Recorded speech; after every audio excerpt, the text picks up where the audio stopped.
साथियों, 19 मार्च से सरकार ने नया यूपीएस पेंशन स्कीम लागू कर दिया है, जिसका गजट में प्रकाशित भी हो गया है।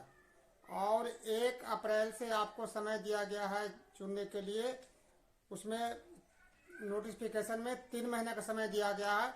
यदि उसमें वृद्धि नहीं किया गया कुछ, तो 3 महीने के अंदर में एनपीएस और यूपीएस दोनों में से कोई एक चुनना है।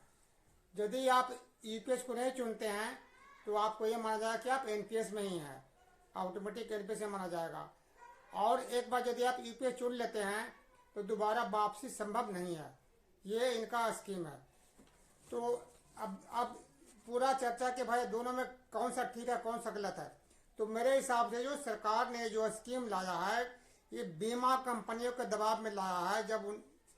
जब 2004 में अटल बिहारी वाजपेयी की सरकार थी, गठबंधन का भाजपा की सरकार था, तो उन्होंने ही ये पेंशन स्कीम लाया था।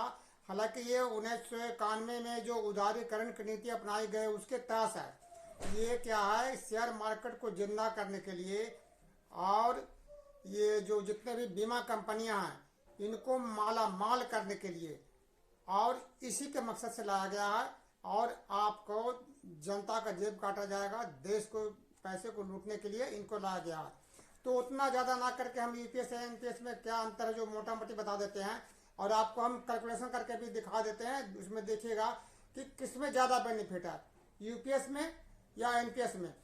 यूपीएस में एक तो बहुत बड़ी बात चीज़ ये है कि 25 साल की सर्विस होनी चाहिए।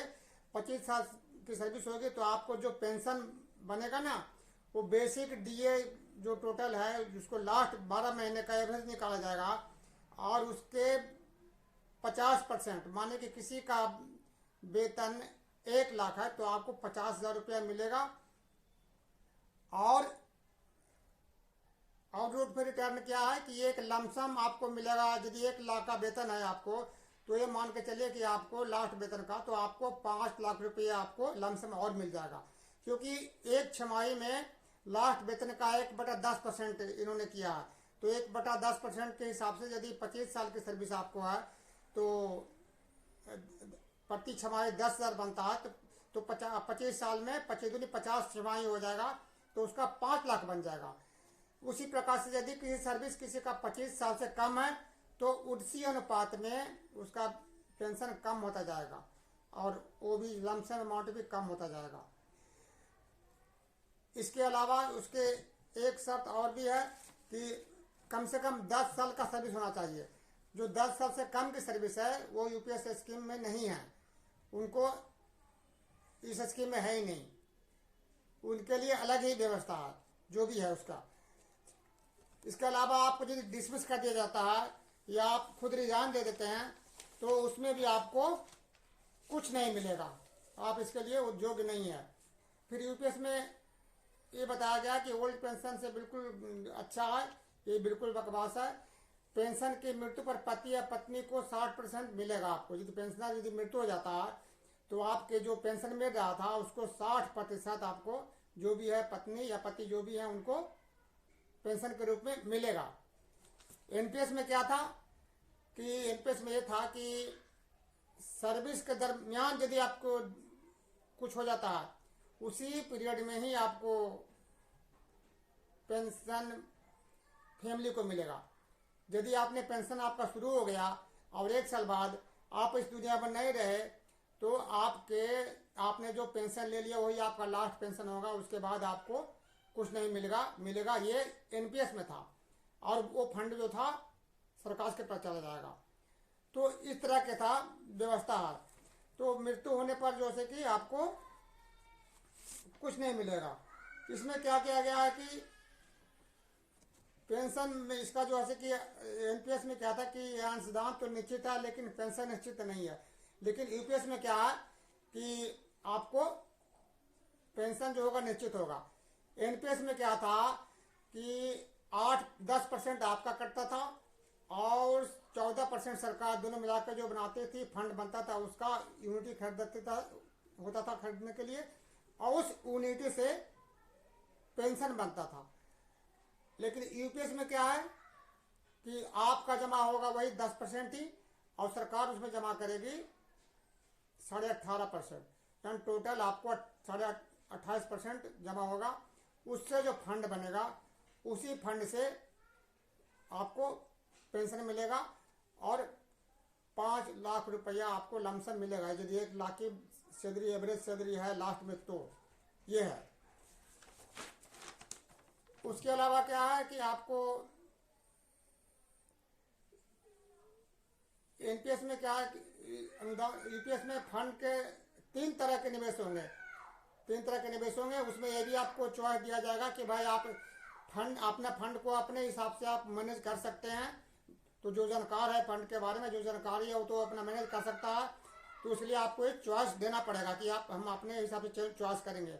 उसमें आपको लगता है कि हमें 1 साल के बाद आपको उसमें चेंज करने का मौका मिलेगा, कि आपको उसमें अच्छी फंड में अच्छी इनकम हो गया तो दूसरे फंड में हम ट्रांसफर हो जाते हैं। इस तरह की होती है। जो शेयर मार्केट के जानकार हैं या जो यूपीएस के जानकार हैं वो उनको पता होता है। लेकिन जो इसको नहीं चुनेंगे तो ऑटोमेटिक वो ऑटो चॉइस में चला जाएगा। फिर जो फंड मैनेजर हैं वो उनके फंड को अपने हिसाब से इन्वेस्ट करेंगे और उसका वो बनेगा, पेंशन बनेगा। हाँ, उसमें क्या कि यदि आप खुद अपना चॉइस करते हैं, अपने हिसाब से आप इन्वेस्ट करते हैं, तो उसमें जो घाटा होगा या नाफा होगा उसके लिए आप खुद ही जिम्मेदार होंगे, उसके लिए सरकार जिम्मेदार नहीं होगी। यदि नुकसान होगा तो उसके हिसाब से आपको पेंशन कम बनेगा। ये तो हुई रही बात मोटा मोटी यूपीएस की। 10 साल तक जिसकी सर्विस है उसको 10,000 रुपये मिलेगा। 10 साल से कम वाले कुछ नहीं मिलेगा, और 10 साल से ऊपर है तो उसी अनुपात में बढ़ता जाएगा। और 25 साल का एवरेज मैंने कहा चले हैं। अब आपको हम कैलकुलेशन करके दिखाते हैं कि एनपीएस और यूपीएस दोनों में किसमें फर्क है। इसमें आपको इसका हम फोटो भी लगा दिए हैं, आप देख लीजिए।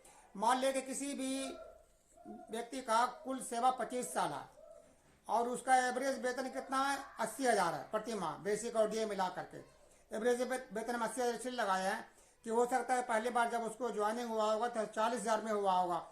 धीरे धीरे बढ़ते बढ़ते बेसिक, डीए और इस तरह से इंक्रीमेंट होते होते लास्ट जब हुआ होगा 25 साल, तो उनका सैलरी 1 लाख एवरेज सालाना हो गया होगा।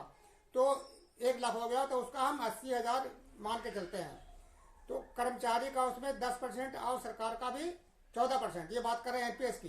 टोटल आपको फंड कितना बनेगा, 24% आपको हर साल कटेगा, हर महीने कटेगा। तो 80,000 का 24% कितना होता है, 19,200 रुपये प्रति माह आप योगदान कर रहे हैं एनपीएस फंड में। सालाना पर देखिए तो 23,400 योगदान कर रहे हैं, और 25 साल में कुल आपका फंड हो जाएगा 57,60,000, इतना फंड हो जाएगा। अब कम से कम 9% हम इंटरेस्ट इस पर ब्याज लगाते हैं, तो उसके से एनपीएस का जो टोटल बनेगा आपको अमाउंट 2,17,00,000 आपको टोटल अमाउंट फंड बन जाएगा एनपीएस में। रिटायरमेंट पर क्या है, इसमें 60% वापसी का है। तो रिटायरमेंट पे आपको क्या होगा, 2,17,00,000 में से 1,30,00,000 आपके पास आ जाएगा, आपके खाते में आ जाएगा।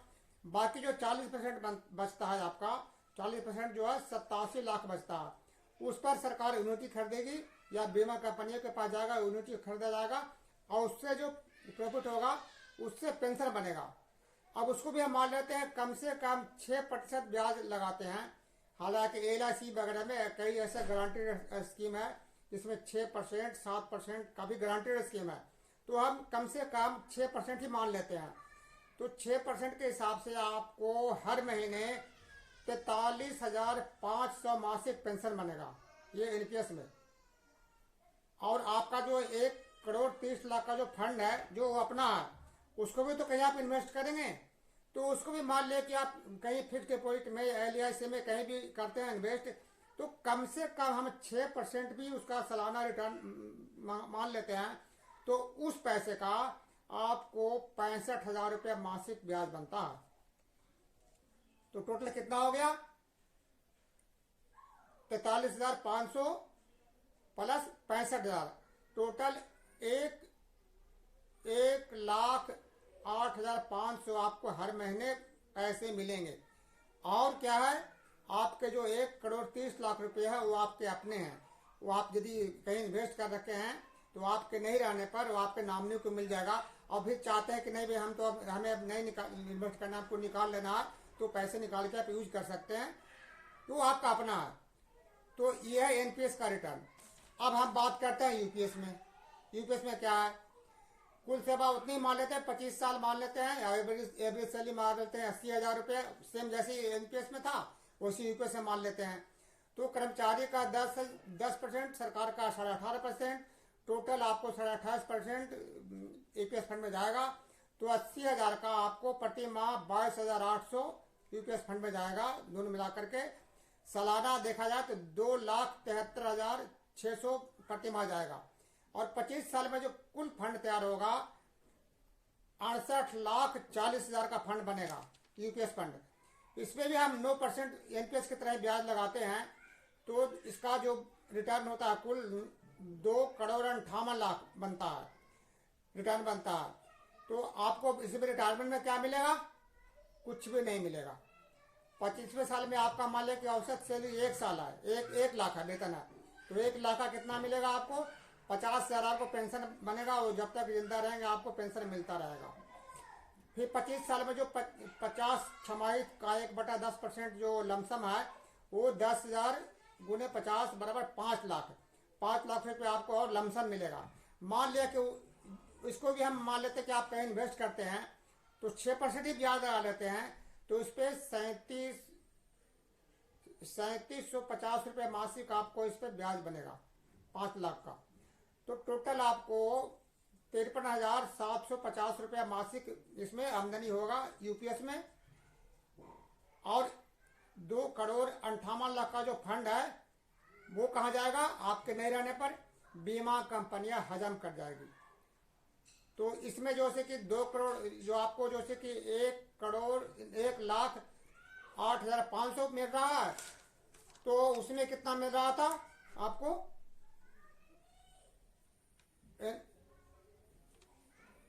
एनपीएस में आपको मिल रहा,